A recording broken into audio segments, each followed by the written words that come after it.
எல்லாருக்கும் வணக்கம். நான் ராஜ்சலக் பேசுகிறேன். இன்றைக்கி இந்த வீடியோவில் நம்ம என்ன பார்க்க போகிறோம்னா, இந்தியன் கான்ஸ்டியூஷன் கூட 3 பில்லரை பார்க்க போகிறோம். அதாவது இந்திய அரசியல் அமைப்புக்கு 3 தூண்கள் இருக்குது. ரொம்ப சிம்பிளாக எளிமையாக சொல்லணும்னா, இந்தியன் கவர்மெண்ட் அல்லது ஸ்டேட் கவர்மெண்ட்டுக்கு, தமிழ்நாடு கவர்மெண்ட்டுக்கு வந்து 3 தூண்கள் இருக்குது. அது 3 தூண்களாக தான் வேலை செய்யுது. ஓகேங்களா? நம்மளில் எத்தனை பேர், சாமானிய மக்கள் எத்தனை பேருக்கு இந்தியன் கான்ஸ்டியூஷன் அல்லது ஸ்டேட் கான்ஸ்டியூஷன் வந்து 3 பில்லராக இருக்குன்னு தெரியும்? இப்போ இந்த 3 பில்லர் என்னென்னு பார்த்தீங்கன்னா, லெகிஸ்லேச்சர் அசம்பிளி அல்லது லெகிஸ்லேச்சர் கவர்மெண்ட்டு. லெகிஸ்லேச்சர் கவர்மெண்ட் வந்து வேறு ஒன்றும் இல்லை, பொலிட்டிக்கல் கவர்மெண்ட். ஓகேங்களா? மக்களால் தேர்ந்தெடுக்கப்படுறவங்க வந்து பொலிட்டிக்கல் கவர்மெண்ட்டு. ரெண்டாவது பியூரோக்ராட்டிக் அல்லது எக்ஸிக்யூட்டிவ் கவர்மெண்ட்டு. மூணாவது வந்து ஜுடிஷியல் கவர்மெண்ட். ஓகேங்களா? இந்த 3 பில்லருக்கும் டாப் மோஸ்ட் அத்தாரிட்டி இருக்கிறாங்க.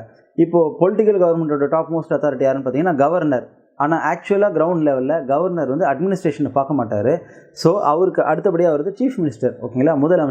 முதலமைச்சர் தான் நிர்வாகத்தை பார்த்துக்கிறார் ஸ்டேட்டுக்கு. ஓகேங்களா? ஹையஸ்ட் அத்தாரிட்டி பொலிட்டிக்கல் கவர்மெண்ட்னு பார்த்தீங்கன்னா சீஃப் மினிஸ்டர். ரெண்டாவது வந்து எக்ஸிக்யூட்டிவ் கவர்மெண்ட்டோட டாப் மோஸ்ட் அத்தாரிட்டி பார்த்தீங்கன்னா chief secretariat of the state. ஓகேங்களா?